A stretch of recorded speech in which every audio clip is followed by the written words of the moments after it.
What is up, YouTube? We are back with another Principles of Economics mini-series where we take a look at Greg Mankiw's Principles of Economic Theory and how they apply to Path of Exile, to Bank of Exile, as you look to make currency in your favorite action RPG. So today's general principle is that government can sometimes improve market outcome.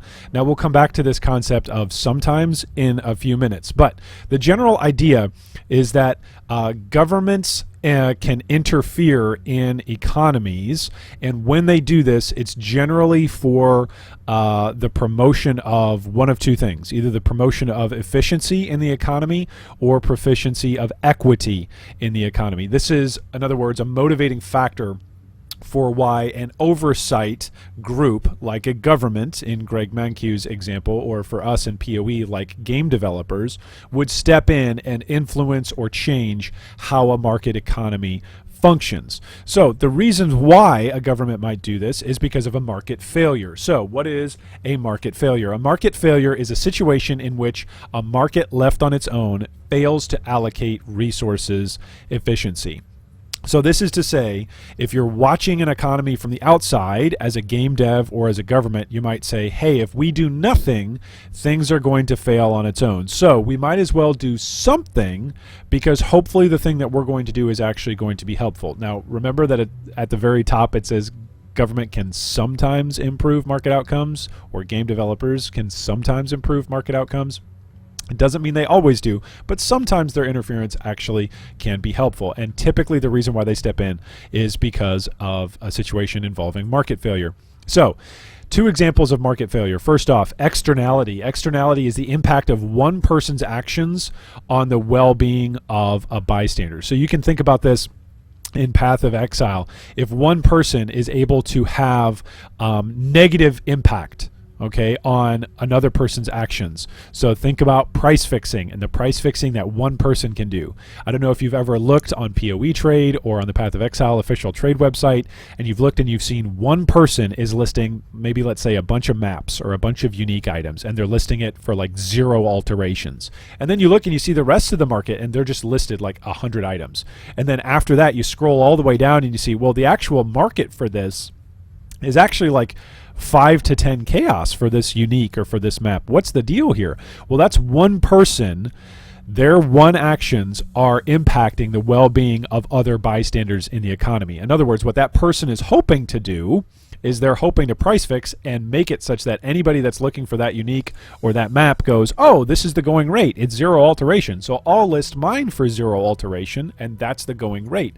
Then that one person who's price fixing snipes that map and then goes and actually resells it for 5 chaos. That's terrible. So this would be an example of externality, price fixing in PoE, being an example of a market failure where maybe devs step in.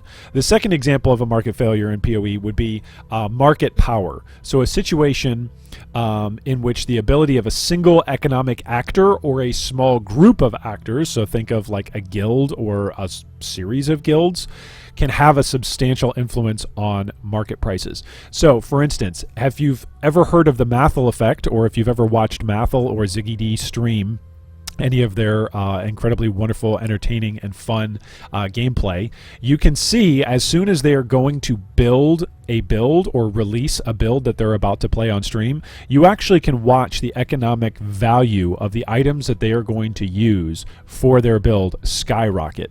And it's known pejoratively or fondly, depending on your take on it, as the Mathel effect or the Ziggy effect. So when a very, very popular streamer goes in, a whole group of people, several different guilds that watch their streams, then go and buy up all of these items that those streamers are going to use on their very, very popular stream, because that's going to be influencing the market. So a small group of people are going in and exercising influence on the market, and what they're going to do is they're going to buy up all of these items and then relist them at a much, much higher price. And you can track that on PoE Ninja as you see the price on these uniques go through the roof, simply because a couple of streamers are playing it. It's not that the streamers are price fixing or changing the economy. They have influence because of the number of people that are seeing that build in action and that item in action, but it's actually the people who go in and buy those uniques up that are actually having the influence on the market. Okay, so we've gone over some examples of externality and market power. Our big takeaway today is that governments or game devs can improve market outcomes, but that doesn't mean that they always do improve market outcomes. So for anybody that has ever interacted with price fixers, as an example of externality, or the market power of groups of people setting prices for particular items in PoE, you may say, oh, why doesn't Path of Exile come in and do something? Why don't we have an auction house? Why is it the trade runs the way that it runs? I don't like this.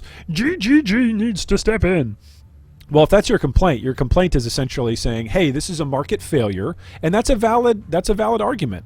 Okay, governments throughout time and history have seen market failures and stepped in order to try and assist an economic factor that's got, quite frankly, an impact on people's lives. So in Path of Exile, we see this in a much more minor way, but in a gameplay way, it's still true, where maybe somebody through externality is price fixing, and that affects the rest of us as we're trying to buy items and maps and different things in the economy.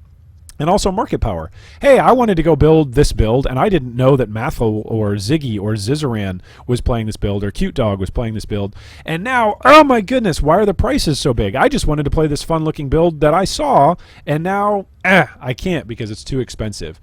Those are two great arguments that you can make for why game devs or government would want to come in and potentially influence, or as Greg Mankiw says, interfere with the present market economy. Well, if you liked the video, go ahead and give us a subscribe down below. And always stay tuned for more Path of Exile content, and go out there and make some currency playing Bank of Exile, friends.